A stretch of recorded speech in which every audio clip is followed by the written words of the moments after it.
a servir porque no tengo adaptador. Mi hijo me está esperando para jugar Nintendo Switch. Chucha, mamá. O sea, hasta en media hora más. Yo amarillo nomás. Al Mamá, pico. mamá.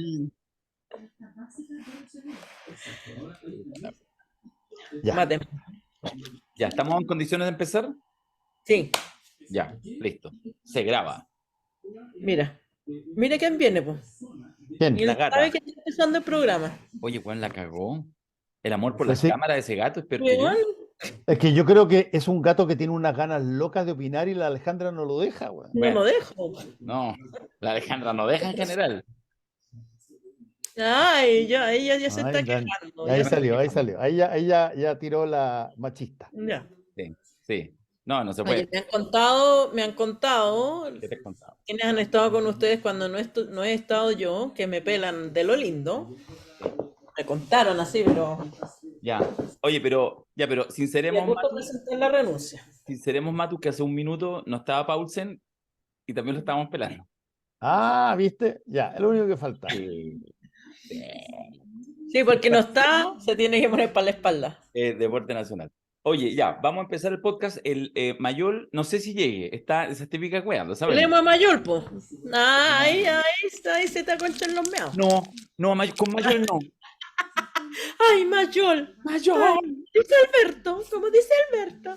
No, pero sí, no, yo lo quiero, lo defiendo también. Lo defiendo Ya, con la mano acá. Al único que querí. No, a ustedes tres, los adoro a todos, a cada uno. Los quiero en su diferencia. Los quiero en su diferencia. Oye, ¿podemos parar la ciutiquería, por favor, y partir el podcast? Ya, pero espérate, antes de partir, digamos que nadie quería hacer podcast. Nadie. Ya, El sí tenemos. podcast que Dale. nadie quería. Se corrió Alberto, Paul se tiró una por si acaso se corría, la Mato andaba Paulsen estuvo a punto. Yo estaba aquí No, pero cortándome las yo venas. llegué a tiempo, Sí. no fue tan grave. Ya, sí. Ya, mira, lo voy a tomar, Alexa, stop. lo voy a tomar esto como un ejercicio terapéutico. Eso es lo único que les puedo decir. Así que desde ahora empieza el podcast. Vamos. Y ahora resulta que las ISAPRES andan organizando bingos y completadas. Claro, porque cobraron de más durante años y años, con tablas de factores al gusto del patrón. Y ahora que hasta la Corte Suprema les dijo que hay que devolverle a la gente su platita, resulta que no hay plata. Y entonces, el problema es del gobierno. ¿No será mucho, digo yo? La polémica está instalada y el juego de posiciones recién comienza. Debate duro para los tiempos que corren. Aquí comienza La Cosa Nostra. La cosa nostra. Qué grande, Dani. Las completadas de la ISAPRE. Había buenos memes. Había buenos memes. No, los memes, lo mejor. Sí. Gracias a Dios en estos tiempos tenemos memes. Gracias. Gracias a Dios. Los memes nos salvarán. Sí. Oye, tiene múltiples entradas posibles lo de la ISAPRE. Yo no sé si les puedo bandejear una, porque a mí se me ocurren 3 o 4 por lo menos. Las voy a mencionar, no voy a profundizar en ninguna. Después profundizo. Uno, el tema, el conflicto concreto, porque en el fondo es como una cosa, además con esos plazos, es como que tiene que desactivarse la cosa antes del 30 de mayo, porque ahí tiene que hacerse, según la Corte Suprema, iniciar ya, pasan los 6 meses que habían dado. O sea, digamos que ya se han pasado 6 meses no cumpliendo el fallo, porque Bueno, es un plazo máximo, no mínimo. Claro, se supone que ya el 30 de mayo ya empieza, no sé qué empieza, porque es como raro, es como que se desactiva. No, bueno, digo, la noticia en sí misma, ahí hay una. Hay otra, lo conversamos la mañana con la Ale, el tema de uno al tiro, no sé si al tiro, pero uno mira y dice, bueno, ¿se acuerdan que una vez se salvó a la banca? Ya, y ahí hay una mirada histórica, hace 40 años atrás. ¿Tendrá o no tendrá elementos, o sea, elementos de comparación tiene? ¿Serán válidos, completamente válidos o no? Esta idea como de que a veces hay ciertos minutos en que todos nos ponemos solidarios, hacemos un gran completo, un gran bingo para salvar a los poderosos de siempre, podríamos decir, sobre ideologizadamente. Ahí tenéis una segunda... Perdona, pero ni en el salvataje de la banca, ni si que vamos a salvar a las ISAPRE, nos van a preguntar a todas las personas si que estamos dispuestos a ello. Lo van a hacer nomás. Tal cual como se hizo con la banca, que nadie le preguntó a nadie. Claro, pero era dictadura, po. Por Ahora eso. estamos en democracia, deberían Por preguntar. eso. Ya, Por pero eso. a ver, al pausa, tú al tiro metiste cuchara. Efectivamente, ¿te parece que es comparable el hito? No, no es Ah, ya. comparable, creo que no es comparable, creo que el tema de las ISAPRES tiene una dinámica distinta, porque la estructura del sistema de seguridad y de previsión médica de salud es tremendamente distinto a lo que era la situación bancaria. Aquí tú tienes situaciones muy complejas. Tienes ISAPRES que al mismo tiempo son dueñas de clínicas. Y ese factor eh, eh, eh, genera una situación particularmente buena o mala en distintos tiempos para las mismas ISAPRES. Y desde ese punto de vista no estamos hablando de un fenómeno donde había una banca quebrada que básicamente casi toda era privada y que no tenía recursos propios, y el Estado salió a bancarla, a, a hacerlo y después pagar esa deuda en una cantidad enorme de años. Mm. En el caso de las ISAPRES, aquí hay situaciones que tienen que ver con la ISAPRE propiamente tal, pero tienen que ver también con el negocio extra que tienen muchas de ellas, que es ser dueños de las clínicas donde además esas ISAPRE cobran. ¿Vale? Yo creo que sí hay paralelos, que son paralelos más estructurales, por supuesto que no es el mismo giro, eh, pero sí hay paralelos en el sentido de que la banca quebró cuando quebró, porque se hicieron muchas operaciones temerarias, y hoy día ilegales, en ese tiempo permitidas, pero también eran ilegales, se hicieron, digamos, mañosamente, que fue la operación de los créditos relacionados.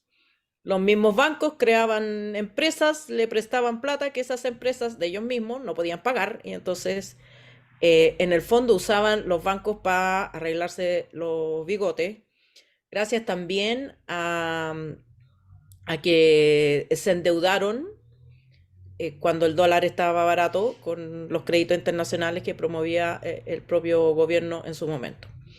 Entonces, ese despilfarro de dinero llevó a muchos bancos a quebrar por malos manejos de la banca.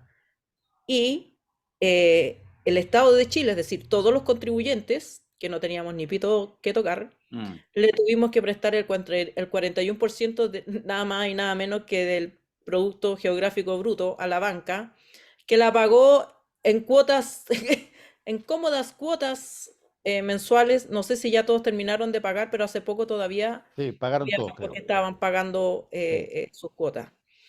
Hubo, a diferencia de esto, hubo procesados y condenados que no pagaron con cárcel, por supuesto, estuvieron un ratito. Me acuerdo del viceministro Rolf Luders, que estuvo un ratito preso.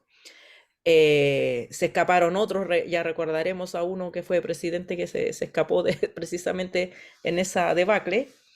El Fra Errázuriz también estuvo en las cuerdas.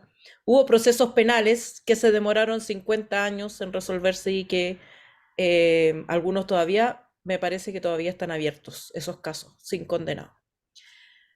Entonces, sí hay un cierto parámetro en el sentido de que se hicieron cosas abiertamente ilegales en el orden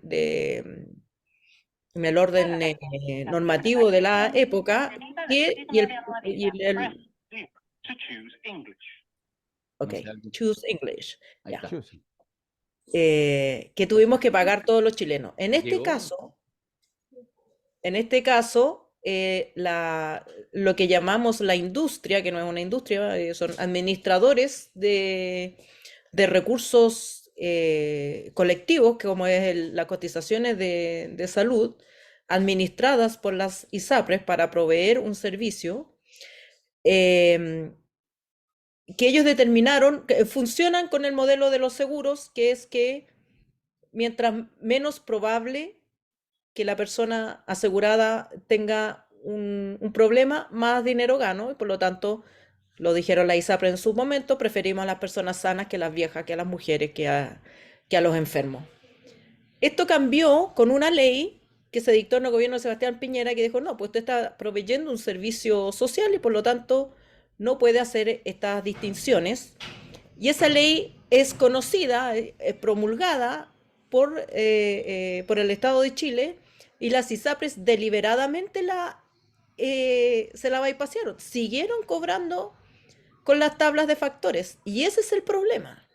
No, el problema no es que la industria tuvo un problema económico, que hubo una crisis internacional. No, el problema es que les dijeron, de ahora en adelante, usted va a funcionar con estas reglas determinadas democráticamente, y las ISAPRES decidieron ignorar esas reglas y, abusando del sistema, siguieron cobrando las tablas de factores hasta el fallo de la Corte Suprema, que les dijo, no, no puede seguir haciendo esto. 2, devuelva lo que cobró en exceso.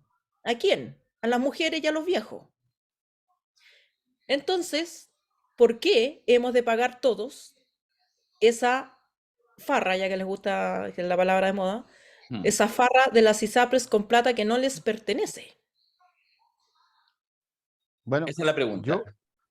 Perdón, déjame Dale, decir dale. una última colita antes que entre Alberto.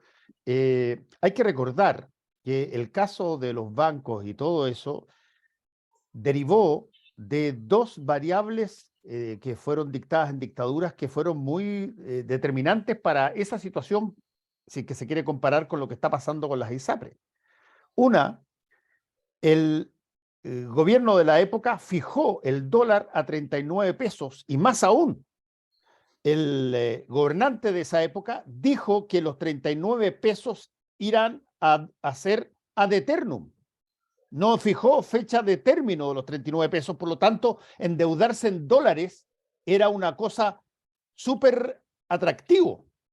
Y entonces empezaron los bancos y empezaron las empresas, no solamente los bancos, acuérdense ustedes del caso Kraft, empezaron a endeudarse en dólares muy fuerte, y de pronto viene el remesón del alza del dólar, y todas las cuentas que se tenían empiezan a aumentar en 20, 30, 35%, y empieza a quedar la crema en ese sentido, y por lo tanto el negocio de la banca y de las empresas empieza a colapsar. En el caso de las ISAPRE, yo insisto que aquí hay un fenómeno que no ha sido totalmente y muy tratado cuando tú tienes un negocio que tiene simultáneamente recolección de comisiones para justamente el seguro de ISAPRE, y al mismo tiempo haces las prestaciones de salud, que donde la ISAPRE pierde de repente plata por problemas de que la gente deja de cotizar, bueno, pero eso no significa que la deuda que tienes con la clínica o el hospital baja. Sigue pendiente o sigue en alza. Entonces hay una situación que todavía no se ha visto total y absolutamente Bueno, las clínicas hoy despejada. día salieron a alegar, y lo sabemos los que nos hemos atendido en alguna parte en estos meses. En las clínicas no le están pagando a los doctores, están atrasados con Exacto, todo obvio, porque las ISAPRES no les han pagado. obvio. Pero no todas las clínicas tienen esta integración vertical y tienen el mismo problema de que las ISAPRES no han pagado. Y 2, ¿por qué no han pagado las ISAPRES si no le han devuelto la plata a la gente? Es una gran pregunta. Quiero, bueno, darle la Si hubieran bienvenida a San pagado, Pedro. se entiende que tengan esa deuda de arrastre, pero si no han pagado, O sea, es peor aún. es Es peor peor aún. aún. Es peor aún. Es como cuando uno saca sus cuentas familiares y pensaba que le iba a entrar algo y lo multiplicó por 10 y en realidad era al final dividido por 10. Tengo una amiga que le Claro, pasó eso hace poco. una amiga que le pasó eso. Sí, le pasó eso. Todavía está Pero llorando. no, claro. No, ya no, ya. Ahora hace podcast. Hace podcast y tiene gato. Y tiene un hijo que quiere jugar Sí, pero el Nintendo. banco yo no puedo ir al banco y decirle, oiga, no le puedo pagar porque yo creí que me iban a pagar más. Calculé mal.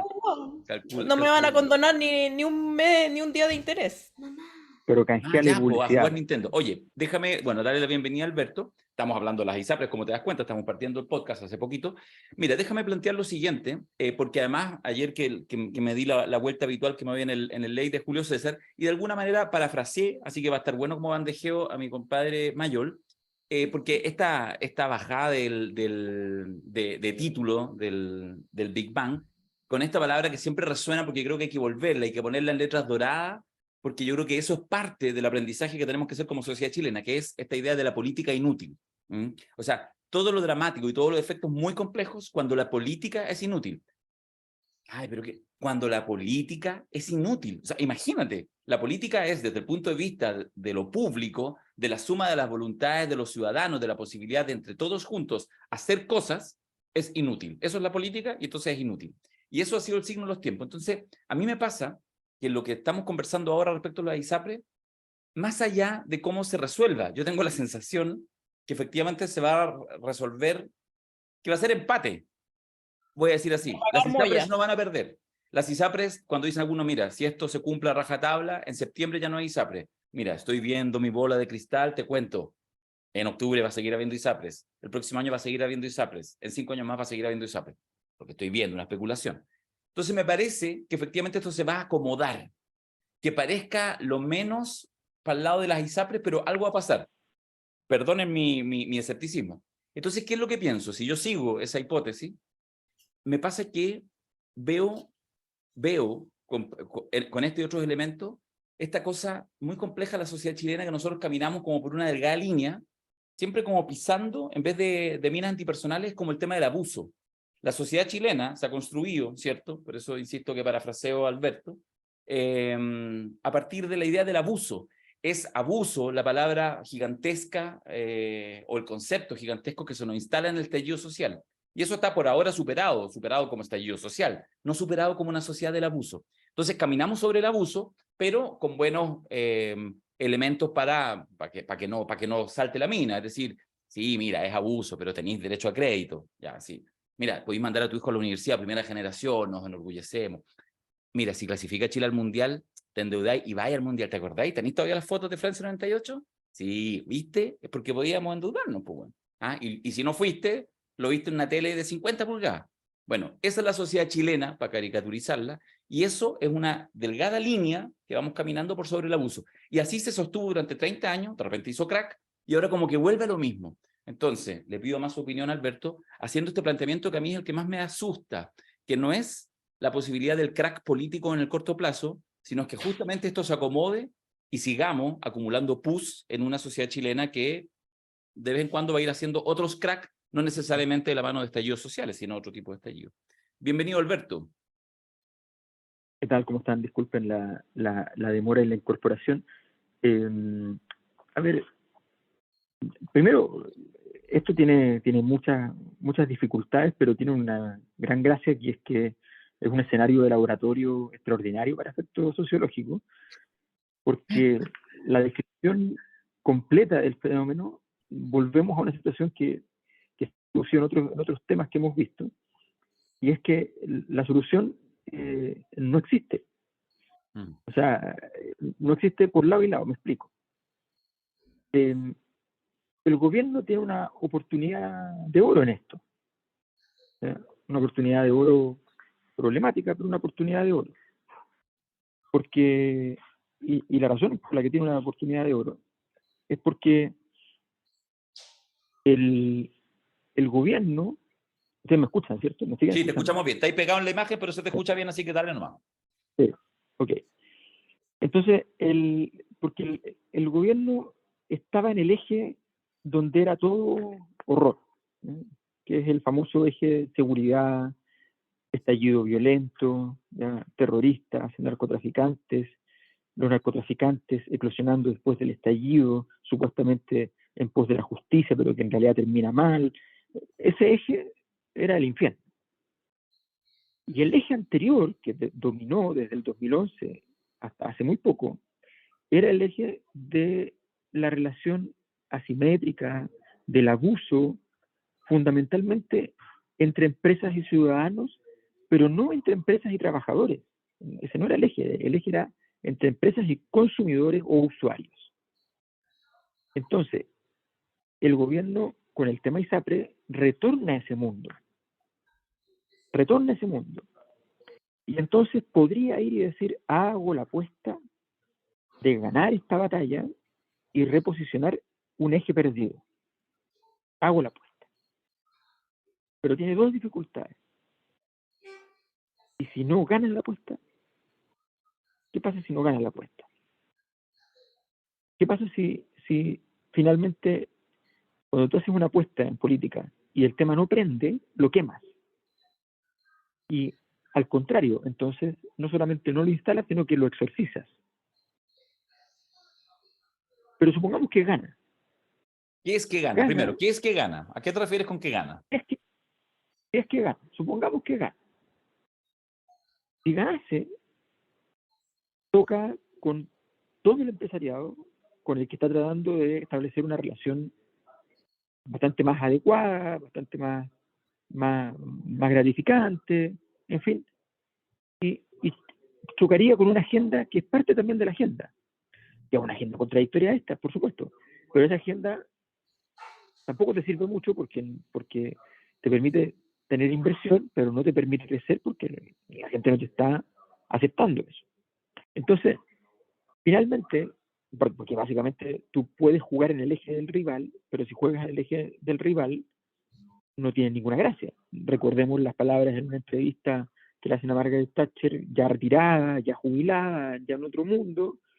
Le preguntan, está en ese momento gobernando el Partido Laborista, y le preguntan cuál es su mejor logro, y ella, humilde y discretamente, dice, lo resumo en 2 palabras: Tony Blair. El principal logro es tener de rival político a alguien que va a hacer lo que yo haría, en el fondo. Eso está diciendo. Entonces, ¿cuál es el problema? Si el gobierno gana, tiene un problema con un sector con el que ha buscado establecer una relación bastante más limpia. Si el gobierno juega a la apuesta y la pierde, porque resulta que las ISAPRES, supongamos que tienen razón, y los usuarios de las ISAPRES van a llegar al momento en el cual se sientan constreñidos por una realidad donde se van a quedar sin servicio y le van a decir al gobierno, la culpa es suya. Supongamos que eso es viable y que no va a haber raya contra las ISAPRES fundamentalmente. Supongamos que eso ocurre. Eso ocurre, evidentemente, entonces el gobierno se lleva todo el costo. Pero las ISAPRES podrían llevarse todo el costo también. El costo. Y las ISAPRES, si tienen que ir a pagar, como suele ocurrir en estas cosas que son números agregados en el tiempo, bueno, lo más probable es que efectivamente sea bastante difícil que puedan sufragar ese pago, pero no es culpa efectivamente de ningún tercero, por tanto es problema de ellos. Y tú dices, en octubre, en noviembre, tienen que seguir existiendo las ISAPRES por alguna misteriosa razón. Bueno, y ahí viene el siguiente problema. ¿Cuál es el acto taumatúrgico mediante el cual siguen existiendo cuando ya se recurrió a la Corte Suprema, cuando ya no tiene forma de dilatar el fallo, cuando no tiene forma de intervenir un fallo económico, no un fallo de otro orden, a través de alguna legislación de última hora? Y si lo hicieras, ¿quién propone esa legislación? ¿La propone el gobierno? ¿La propone la derecha? A ver, o sea, el gobierno ya tomó una ruta que yo creo que le va a ser muy difícil moverla, que es la ruta de ocupar este tema y de señalar de que es cosa juzgada y que se tiene que cumplir, y que se pueden buscar mecanismos para el cumplimiento, pero que se tienen que cumplir. Entonces, la suma de todos estos factores nos indica y efectivamente lo que decía Alejandra es muy importante. El sistema no tiene solamente clínicas que pertenecen a ISAPRES. El sistema tiene muchas clínicas que no tienen ninguna vinculación con la ISAPRES y que no es problema de ellos, es problema de las ISAPRES. Entonces, nuevamente estamos en un escenario de altísimos niveles de contradicción y por tanto, sencillamente, la única solución a una contradicción como esta es una solución política en la cual algún actor, eventualmente el gobierno, o el gobierno más otros actores, en un acuerdo más los actores empresariales y todo, toman una determinación de la cual están disponibles a hacerse cargo en términos de legitimidad. La pregunta que yo me hago, ¿cuántos están hoy día disponibles para hacerse cargo en términos de legitimidad, de entre comillas, no resolver esto? ¿Cuántos están dispuestos a decir que las ISAPRES no paguen? ¿Cuántos están dispuestos a decir van a pagar, pero van a pagar en cuotas de 60 años? Digamos? ¿Cuánto? Ese es el gran problema, donde, por otro lado, las ISAPRES se juegan la posibilidad de su futuro. O sea, si Si logran sobrevivir a esto, de alguna manera consolidan posición para el futuro. Por tanto, tampoco es que sea muy probable que ellos vayan y hagan lo que dicen, que es ir a quebrar fácilmente. En fin, ninguno de los actores tiene las cosas claras, no las pueden tener claras porque el escenario es una porquería. ¿Cuál es el futuro? Dale, Ale. Yo creo que solamente para invitarlos a comentar sobre un aspecto que es súper importante también, que es la legitimidad del Poder Judicial. O sea, si la Corte Suprema dicta un fallo que se tiene que cumplir y todo el sistema político y el sistema económico está dando vueltas en círculos para no cumplirlo o ver cómo se aminora o cómo no sé qué, y llega el 30 de mayo y el fallo no hay ninguna fórmula que permita decir, por lo menos, que se está cumpliendo, aunque se demore, aunque no sé qué, ¿qué pasa con el Poder Judicial y con el poder de la Corte Suprema? O sea, quedaría convertido en un poder decorativo. Cualquiera puede decir, sabe que no voy a cumplir el fallo de la Corte Suprema porque no puedo, porque no tengo plata, porque me gasté la plata. ¿Qué va a pasar ahí? Ese es un buen punto, creo yo, el que plantea la Alejandra, y que además está lleno de nuestra hipocresía clásica, que significa cada vez que tú tienes la razón a tu favor validada por algún órgano del Estado, haces que ese órgano del Estado te genere la presión de la legitimidad de aquello que tú estás planteando. No hay probablemente en ningún Estado democrático algo más legítimo que plantear que un fallo de una Corte Suprema. Desde ese punto de vista uno podrá argumentar, oye, qué sé yo, que vaya a sacar la forma en cómo fueron nombrados los integrantes de la Corte Suprema, se están nombrados por 3 presidentes distintos. ¿Qué puedes decir? ¿De que los tipos no tienen nada de idea de ISAPRE? Entonces mejor que dejen de ver todos los temas que tengan que ver con eso y lo hacemos de otro modo. Pero si es que efectivamente tenemos un poder del Estado que determina una situación que, ¿para qué estamos con cosas? Lleva años dando vueltas sin que se genere algún grado de definición al respecto. Entonces, la pregunta que hay que hacerse en ese Estado democrático es cómo se materializa el fallo, y si es que el fallo no se materializa, ¿qué hacemos con las personas que componen la Corte Suprema, que evidentemente no están para que sean tomados en serio? Bueno, a propósito de la discusión, no tiene nada que ver, lo digo muy a propósito de la discusión constitucional. Bueno, o sea, hay cosas que de verdad no están funcionando y que no tienen que ver con la lógica tradicional, probablemente con las discusiones, con las tensiones que suceden y que se van a suceder en la discusión de la nueva Constitución. ¿Cómo entra esto? O sea, ¿dónde está? ¿Dónde se instala? O sea, ¿cómo una sociedad como la chilena, orgullosa de su institución, etcétera, llega a este nivel? Si este nivel es, molestémonos, pongámonos ese mote que a veces nos encanta para decir respecto a otro. Esto es bananero. O sea, la Corte Suprema, o sea, es bananero en la versión chistosa y es tremendamente peligroso también en lo que ya hoy empezamos a suponer, no lo alcanzamos a ver, la oleada de presión de un gremio, para ponerlo en esos términos, de una industria gigantesca, con una deuda, un pasivo inabordable, y que, o sea, ¿cómo nosotros, esto es lo que quiero decir, a razón de qué yo, como cualquier otro ciudadano, puede creerle a la votación que hubo ayer de los 3 senadores versus 2 en la comisión respectiva en el Senado? O sea, ¿cómo yo le puedo creer si hay tanto recurso involucrado? ¿Acaso todos los que están saliendo a defender la posición de que hay que buscar la manera de hacerle el salvataje a la ISAPRE y que no paguen esta deuda que han generado, según lo ha definido un poder autónomo del Estado en su más alto tribunal, cómo yo voy a creer que eso no puede estar eventualmente teñido de lobby, para decirlo suave, lobby no regulado, o derechamente incluso corrupción? Entonces, fíjate dónde estamos. Ahora, para eso, como justamente están todos en la movida, nadie lo va a salir denunciando mucho, si es cosa de ver nomás los titulares de los diarios la semana pasada, de varios diarios, no uno, de varios diarios, estoy hablando de la prensa relevante, no el Pasquín 3 palitos. O sea, verdaderas solicitadas en portada. Entonces, yo creo que en eso, fíjate, hay una cosa que yo estoy extremando el ejemplo, estoy poniéndole una gravedad que probablemente no está, más bien la gravedad en este minuto tiene que ver con el desenlace. ¿Qué va a pasar? Es como vamos a un túnel sin salida, y como vamos a un túnel sin salida, en algún minuto alguien tendrá que ceder. Es un poco Estamos a 15 días, además, no queda nada de tiempo. no queda O sea, han nada. pasado 6 meses de nada, 6 meses además, y yo lo que encuentro más absurdo de esta situación es que la ISAPRE está en una postura, o sea, me resuelve el problema. Usted me resuelve el problema. Es suyo, Estado, gobierno, este es su problema. Cero. O sea, yo estaría rogando de guata, por favor, ayúdenme, ¿qué tengo que hacer? ¿Qué hago? ¿Cómo me he visto? ¿Qué tengo que salir a decir para que ustedes me den agüita? Pero no, Porque, ellos están así como, no voy a tu reunión, oye, no porque vengo a tu saben, proyecto. O sea, me sí. lo resuelven, niños. Es que saben O sea, que en esta institucionalidad la mejor defensa es un buen ataque, para ponerlo en términos futbolísticos.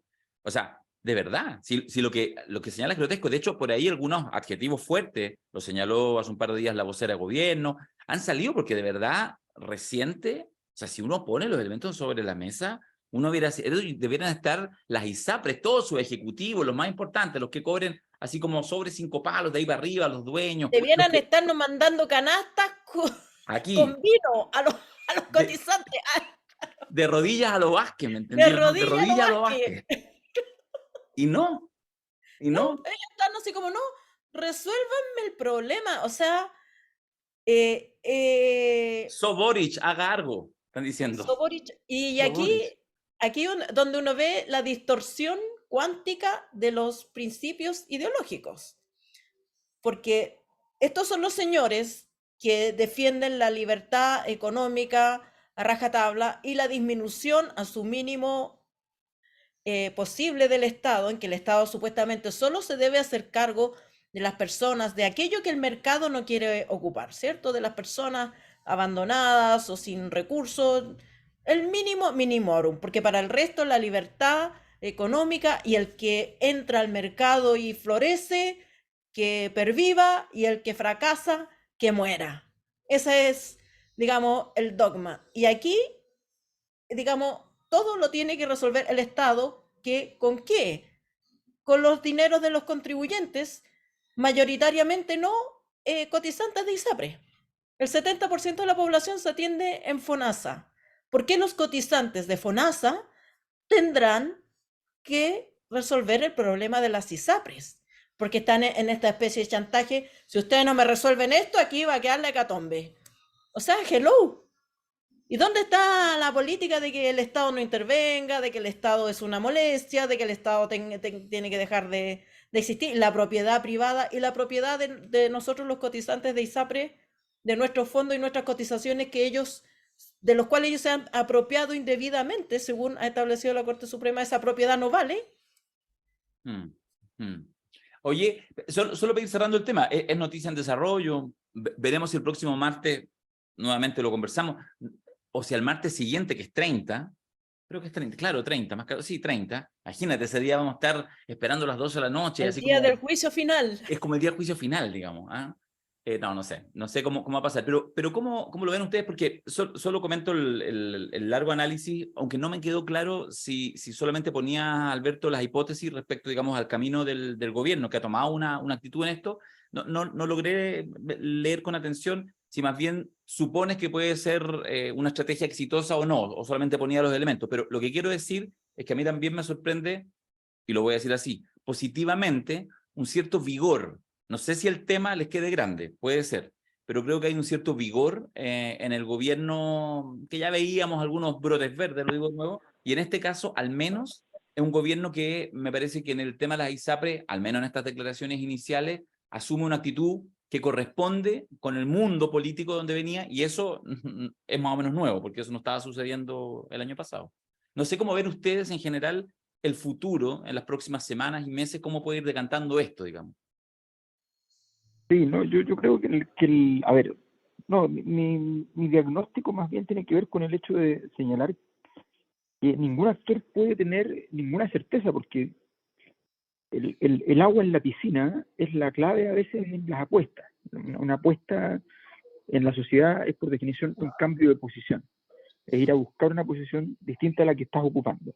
Y para eso necesitas recursos, necesitas condiciones, necesitas agua en la piscina. Y a veces no te alcanza el agua en la piscina, pero lo difícil de la política es que además es muy difícil medir el agua en la piscina. No es llegar y decir, sí, hay agua, no se preocupe, presidente, dele para adelante. Entonces, yo que el gobierno sigo el camino, porque ya lo tomé un camino, y voy y cito algo que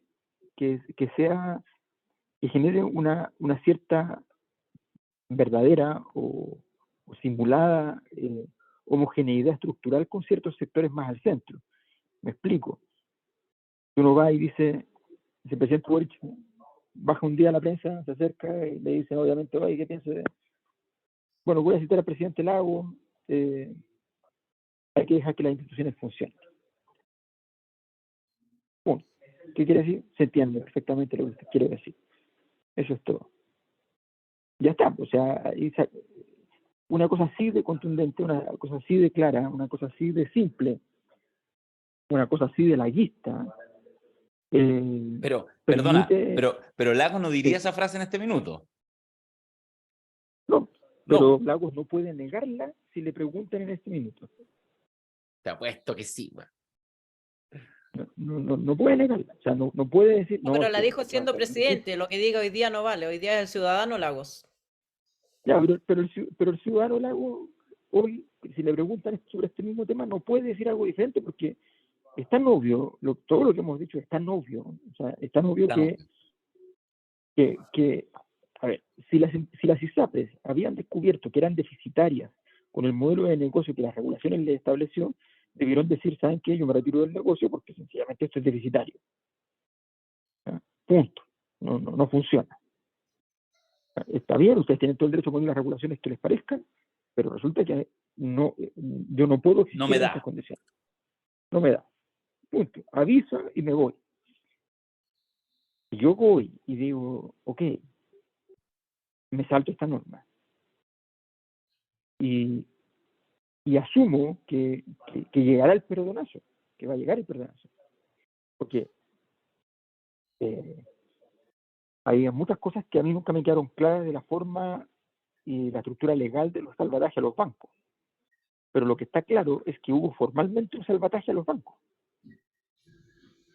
Eso sí está claro.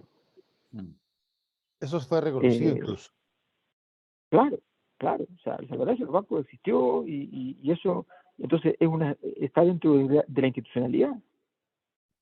Habían detalles que yo no entiendo, pero ya pasaron, ya a nadie le importó y ya los últimos actores que quedan por pagar, pagaron aceleradamente antes de que se abriera la discusión, porque iban a pagar con más plazo, pero finalmente lo pagaron un poco antes.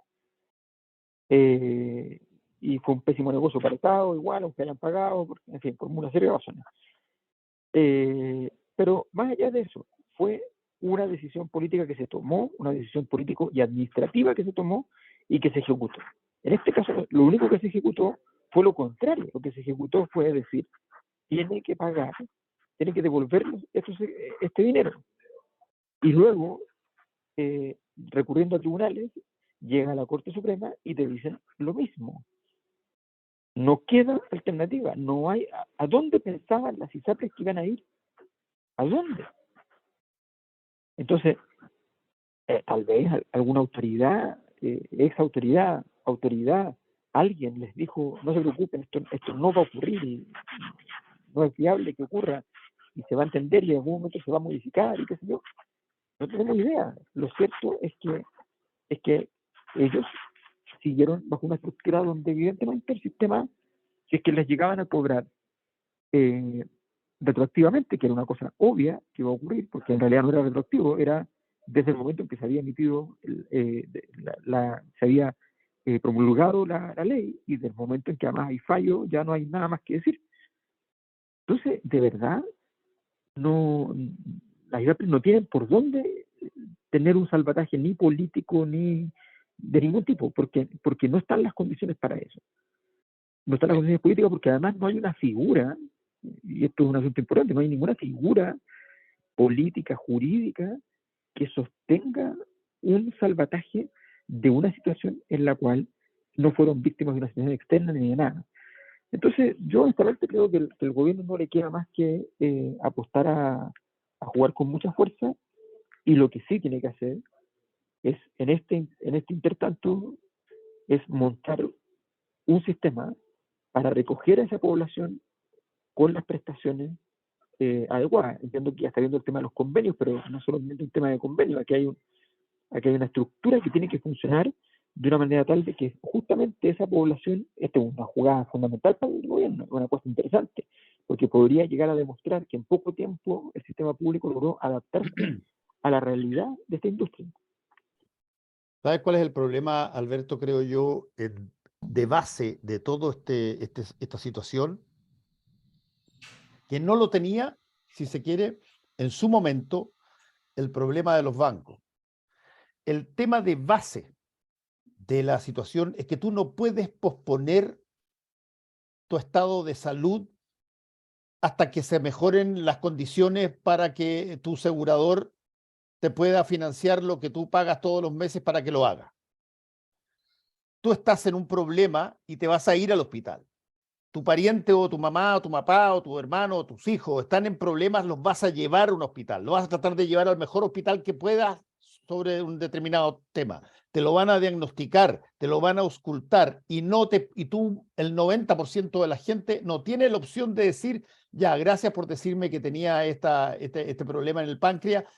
Ok, vuelvo cuando tengan menos problemas y me puedan dar el servicio, así que nos vemos dentro de 3 o 4 meses más. No funciona así. Una de las cosas básicas que tiene el sistema de salud en todas partes del mundo es que tiene que tener conciencia que está tratando con personas que normalmente no tienen la posibilidad de esperar. Cuando están diagnosticados de una enfermedad. No son personas que pueden decir, ¿sabes qué? Tú me dijiste que la operación vale, qué sé yo, 500 lucas, voy a cotizar en otros hospitales y vuelvo después a contestarte. No funciona así el sistema.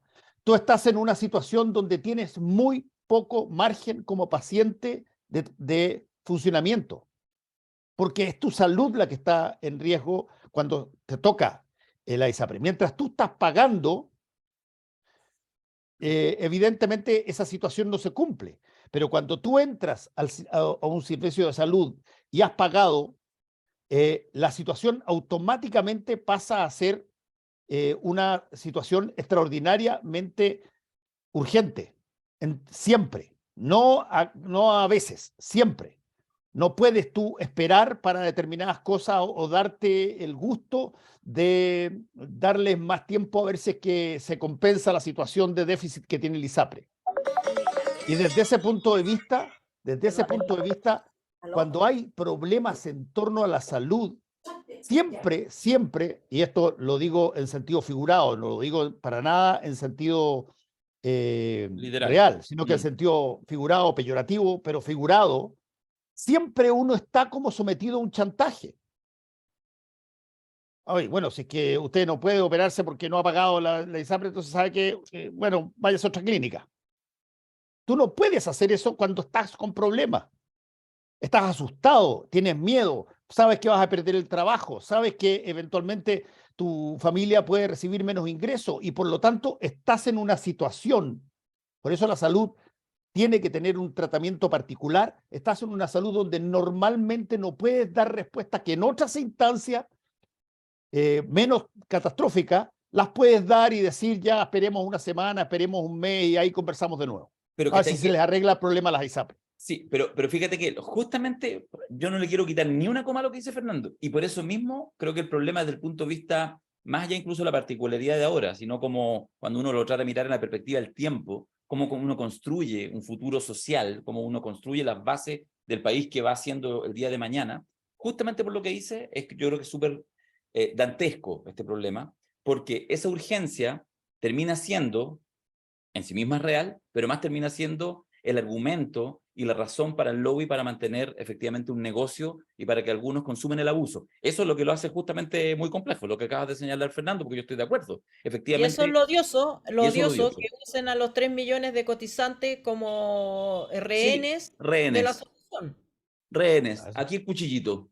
Dan un paso, le hago un corte, pero A así. a eso me refiero. Sí. Oye, sugiero, porque quiero alcanzar, no vamos a estar tanto rato más, nos quedan como 15 minutos. Entonces, quiero abrirles un temita. Bueno.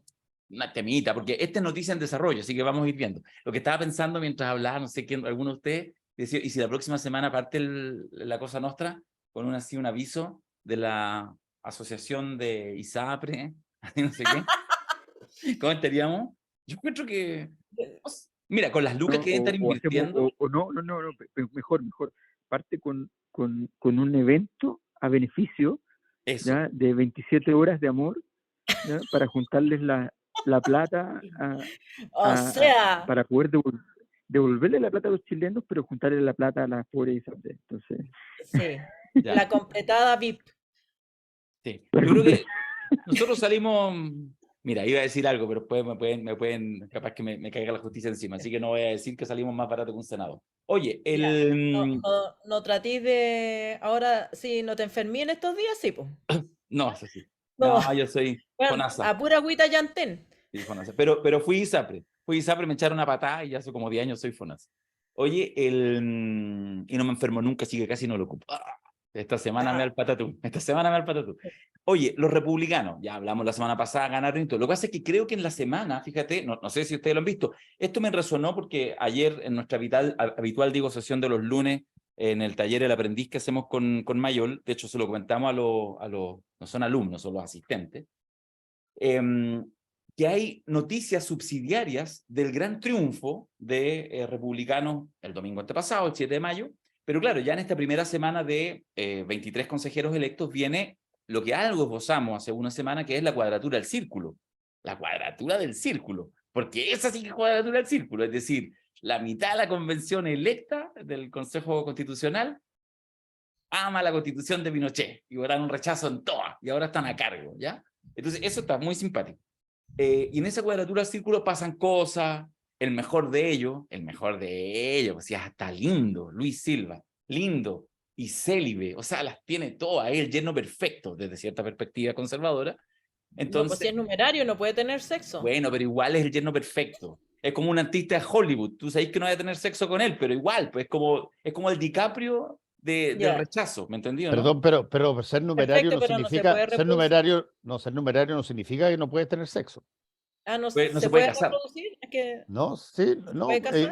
Sí, los Nos numerarios se vamos a pueden meter en un casar forro también. ahí. Los numerarios también se pueden casar y pueden tener familia y todo. Sí. Lo que pasa es que la lógica va por otro lado, en ese caso, que es una devoción Ya. dedicada a determinado asunto. Dedicada. Nosotros somos respetuosos de todas las sectas, creo, y toda la cosa. Ya, bueno. Pero ahí está, el mejor de todo habló más de la cuenta. Es que está bien usado porque el Papa declaró al Opus Dei una secta. Ah, está bien dicho entonces. Yo Sí, soy, tú sabes que en eso, Vaticano. Sí. Ya, pero finalmente, no voy a contar, la gente recuerda distintas cosas que han pasado, todavía nada tan estridente, más bien intenso ideológicamente, más que estridente, ¿ya? No se trata de votar desde la ducha, se trata de las declaraciones, por ejemplo, de Luis Silva y de su posición. Pero lo interesante, a mi juicio, surge ayer anteayer, en que Kast dice, todos callados, aquí no habla nadie, lo manda a decir casi por la prensa, no lo dice por la prensa, pero sale en la prensa que para estos efectos es lo mismo. Entonces hay un primer callampazo y por lo tanto ahora viene la noticia en desarrollo, la cuadratura del círculo.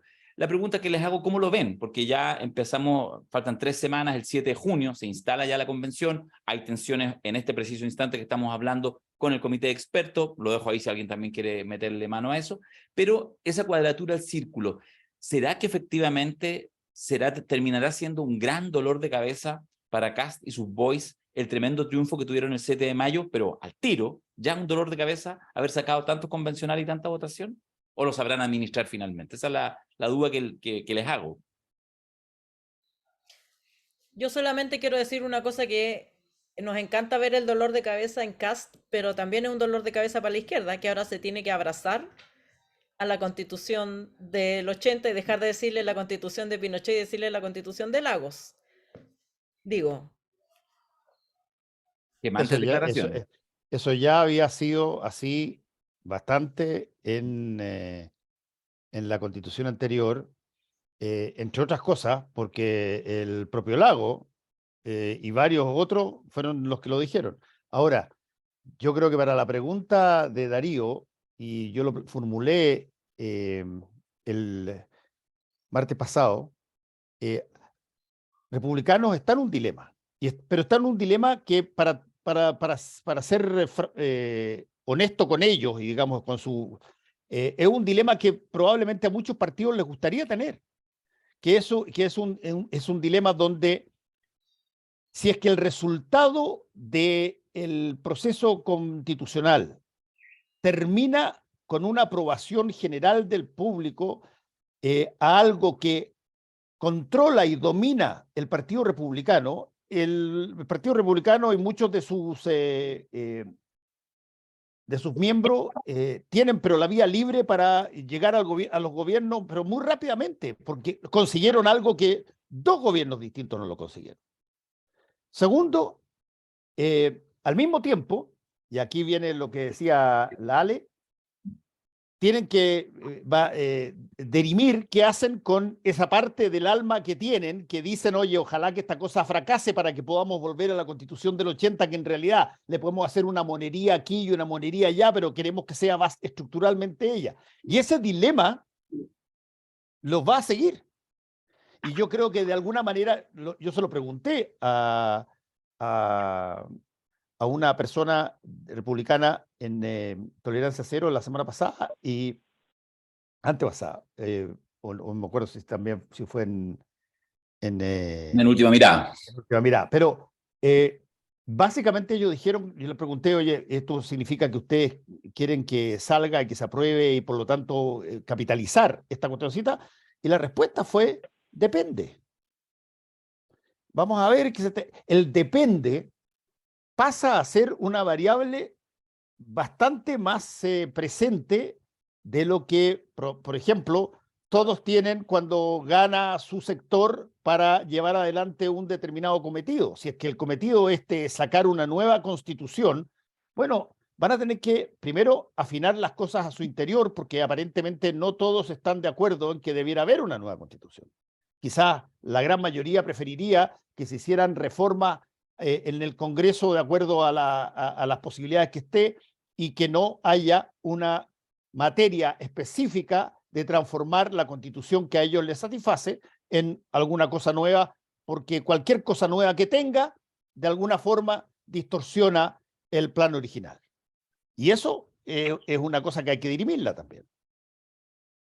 ¿Mayor? Sí, yo creo que, bueno, creo que en este tema nuevamente también el zapato chino está garantizado.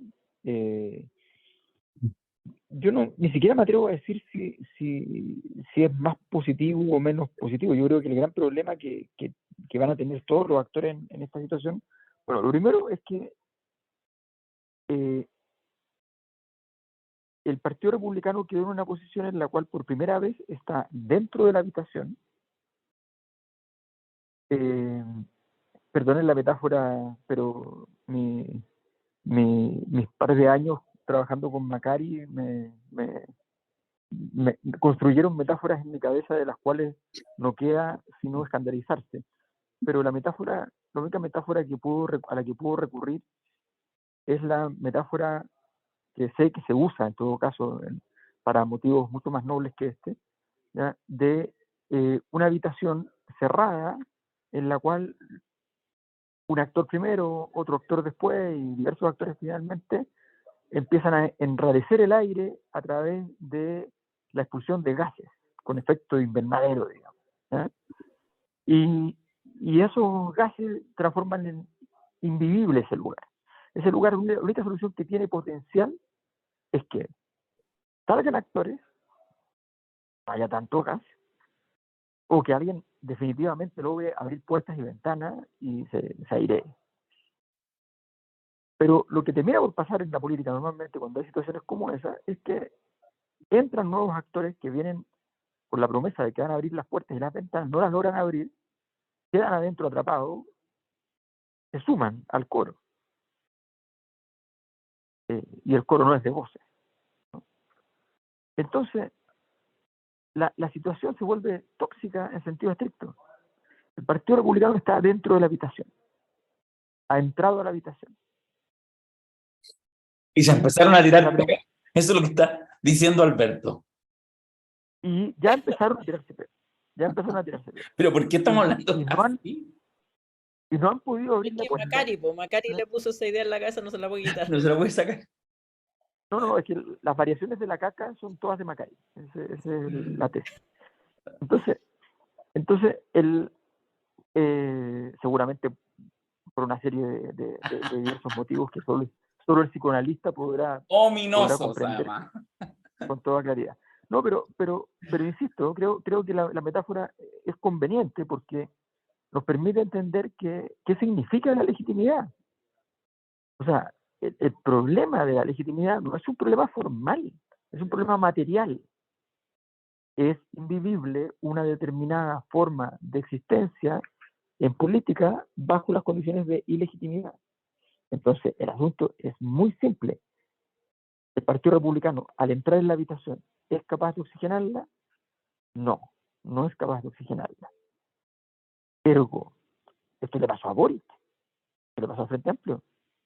El Frente Amplio estaba fuera de la habitación, logró entrar en la habitación, ¿ya? Y no logró efectivamente oxigenarlo. Entonces, se suma al problema. Y hoy día es parte del problema. ¿Por qué? Si no se va a resolver, entonces aquí está la cosa formal. A ver, si Republicanos termina el proceso y entrega una constitución hecha, ha cumplido con su deber y es lo máximo. No, la crisis de legitimidad seguirá igual. La constitución no importa nada. Cualquier cambio constitucional que vaya a generar alguna clase de perjuicio, situación, qué sé yo, va a ser sumamente criticado. Por otro lado, si no, y si finalmente termina rechazándose, el Partido Republicano hoy día juega con la tesis de Johannes Kaiser, es que ellos tienen una pata afuera y una pata adentro de la habitación. ¿Qué es la tesis del Partido Comunista en la convención?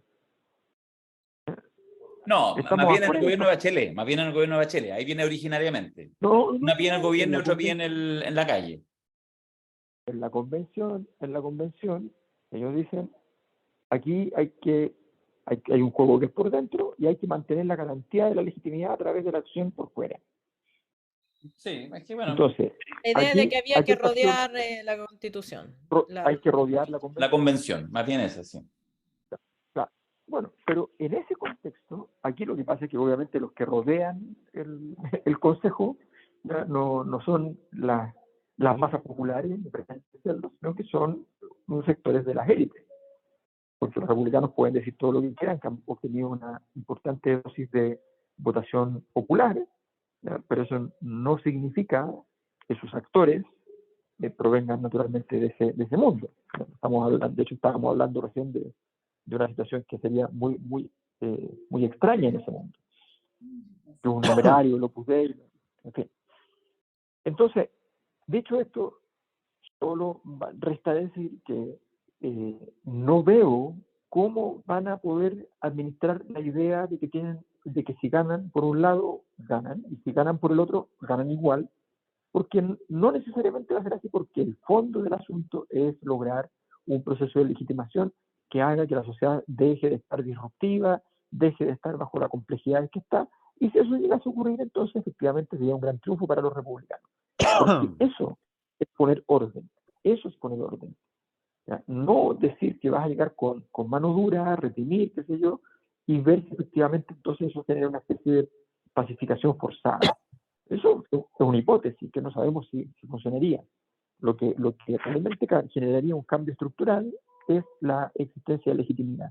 Y a mi juicio, el Partido Republicano no está jugando aquello.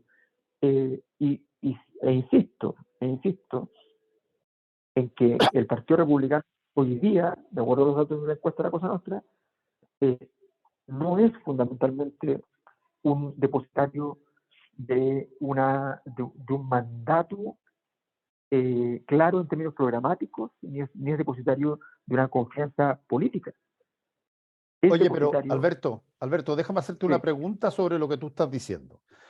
Si tú tuvieras que hacer una encuesta hoy, absolutamente, si tú quieres, ficticia, pero tú tuvieras que hacer una encuesta hoy a todos los militantes, por ejemplo, voy a poner un partido para usarlo solamente como contraparte y ejemplo, a todos los militantes del Partido Socialista, y le hicieras la misma pregunta a todos los militantes del Partido Republicano.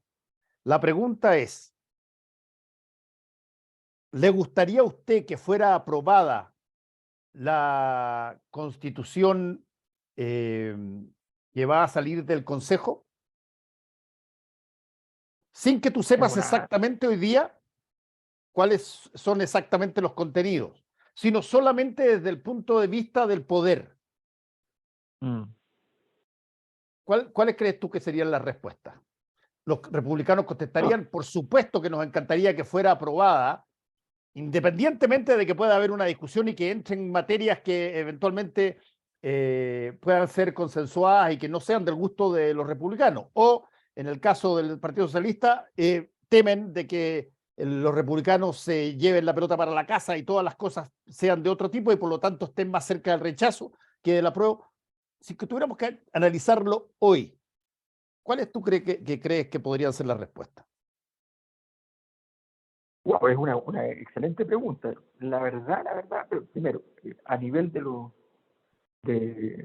los militantes, naturalmente los republicanos tienen una ventaja comparada que es que el mandato fiscal vale mucho más que en el Partido Socialista. Por tanto, lo que se Sí. diga arriba permea fácilmente hacia abajo. eh, y porque irónicamente los partidos de la ultraderecha en Chile han sido siempre los partidos más leninistas y más gramscianos en ese sentido. No voy a entrar en detalle porque es largo de explicar. Pero bueno, pero el tema que son los votantes. Lo que yo sí sé algo de eso es respecto a los votantes. Los votantes republicanos votaron republicano por tres cosas, básicamente. Los votantes que son los votantes que marcaron la diferencia, no los votantes republicanos que piensan exactamente como los republicanos que nosotros vemos políticamente ejerciendo sus cargos, ¿no? y sus candidaturas. No, los republicanos hicieron de esto un fenómeno, más del 50%, son personas que, uno, tienen una distancia extraordinaria a nivel de rabioso, atrabiliario, con respecto a el gobierno del presidente Gabriel Boric, con respecto al Frente Amplio, con respecto al Partido Comunista. Todo eso para ellos es, y ojo, y este grupo no estaba consolidado en esa posición hace 6 meses atrás. Primero está eso. Es un voto en contra. Hay un actor que ha sido claramente en contra del gobierno de Gabriel Boric y ese actor se lleva el premio en ese sentido. En segundo lugar, son las personas que migraron, porque es la verdad, migraron en términos del valor más importante para que esta sociedad llegue a estar, para que se retome el proceso civilizatorio de esta sociedad, por decirlo así, a través del orden. Ellos migraron hacia el orden y ellos están entonces votando allí republicanos. Y en tercer lugar, son personas que tienen una clara reivindicación del pasado reciente de Chile, del pasado exitoso de Chile, de los 30 años. Una clara reivindicación sin tanto discurso. Esos tres elementos son los elementos centrales. Entonces, esto hace más complejo la pregunta de Fernando, porque en el fondo ninguno de estos elementos viene a responder propiamente tal el debate que nos plantea Fernando. Yo tengo la impresión de que puestos en una posición en una posición de un instrumento idéntico, los votantes de ambos partidos, yo creo que habrían un conjunto de respuestas de cierto orden que probablemente serían susceptibles de una respuesta parecida. Yo creo que eso es viable. Y agrego más. Yo creo que la gran disputa de este proceso constituyente es que, a mi juicio, otra contradicción que existe es que no se va a poder defender al mismo tiempo la visión de la política de Jaime Guzmán y el modelo económico. Que van a tener que elegir una de las dos rutas. Y ese es un dilema muy importante que, a mi juicio, lo más probable es que ganen los sectores más libremercadistas, ¿no? Creo yo. Pero yo creo que he conversado con gente que cree que los sectores antiguos oligárquicos podrían tener un buen peso para poder defender la visión de Jaime Guzmán. La visión de Jaime Guzmán es mucho más cercana a una visión que podría tener algún nivel de permeabilidad en la sociedad chilena. Pero que un partido como el Partido Republicano se la juegue y que la derecha se la juegue en una crítica a la principal novedad revolucionaria de sus últimos 40 años, que es el modelo económico, yo lo veo muy, muy difícil. Entonces, yo creo que esto no tiene ninguna, o sea, respuestas aquí no hay. Lo que hay es simplemente un escenario de una altísima complejidad que yo creo que aquí el que lo administre lo va a administrar porque es un genio de la complejidad o es un genio de la simplicidad y logra sencillamente ponerle 4 piedras al asunto y ver si lo puede estabilizar. Muchachos, voy a hacer un momento así, llame ya. El momento llame ya es que en este instante, cuando usted está escuchando esto y viendo esto, ya está, lo acabamos de subir, la recaudación, el aporte para la 12ª encuesta. Tiene mucho que ver con lo que estamos hablando, fenómenos que están cursando que no tienen que ver con las elecciones, de hecho, tienen que ver con cosas mucho más profundas que a veces ratifican en las elecciones. La última encuesta, La Cosa Nostra, la que presentamos hace semana y media atrás, dio mucho elemento y sigue dando elementos para análisis, de hecho lo seguimos retomando, y por lo tanto vamos a abrir un periodo excepcional hasta el 28 de mayo, hasta el domingo 28 de mayo, porque, tal como lo hemos señalado, según la cantidad de aportes veremos si podemos, andamos con muchas ganas y la gente lo está pidiendo, que en vez de hacerla trimestralmente, podamos hacerla bimensualmente. Eso, el deseo está, las ganas están, las capacidades están, pero los recursos son los que son necesarios. Por lo tanto, vamos a abrir hasta el 28 de mayo y según eso vamos a ver si podemos efectivamente entregar más temprano que tarde un siguiente estudio de La Cosa Nostra para seguir analizando los fenómenos que vienen. Así que quería hacer este momento llame ya, lo iba a hacer al comienzo, lo estoy haciendo al final, y con esto cerramos el podcast. Entonces la gente dice, ¿pero cómo? ¿Y después de esto es más cortito? Sí, es más cortito, partimos a grabar un poco más tarde, queremos subirlo, Lale tiene que buscar al cabro chico, Alberto no se ve, se escucha a lo lejos, en fin, todas esas cosas. Pero lo hemos pasado bien, ¿o no? Y siempre lo pasamos bien.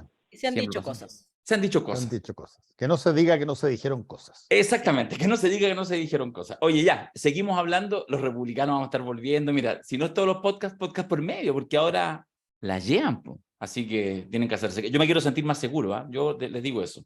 Yo quiero salir a la calle Oye, y empezar a sentirme más seguro. ¿Ah? Darío, una cosa que, acuérdate que José Antonio Caz, una vez que lo invitamos a que lo entrevistáramos en La Cosa Nostra, dijo que si ganaba, él venía a ser entrevistado. Ya, pues. Esto vale. Siempre y cuando yo me pusiera corbata. ¿No? Yo me pongo los Qué bonito. corbatas, me pongo... No se me interpeló a mí nomás, Capitán tenemos una América. relación ahí, una relación personal. Así que yo me pongo la corbata. Ok. Ya. Nos vemos el Ya. próximo martes. Chao, pescado. Adiós. Adiós. Chao, chao.